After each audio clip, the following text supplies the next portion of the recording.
Welcome to Attack. Today we will discuss that how we can block someone on WhatsApp. We can block all unwanted chats on WhatsApp. So first of all, open WhatsApp, then select the chat that you want to block.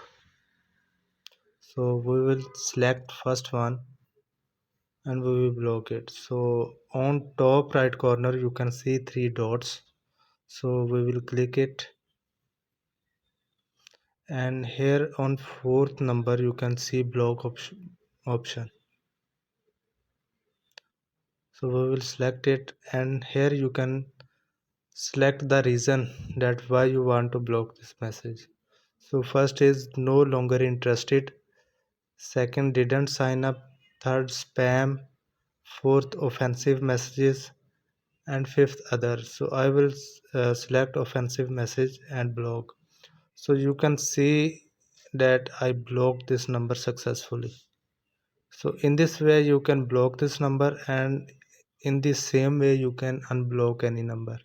If you want to unblock someone, so you can unblock it.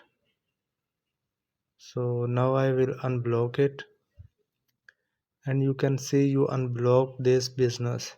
So in this way you can unblock anyone. So if you like my video, please share it with your friends and family, and please subscribe my channel. Thanks for watching.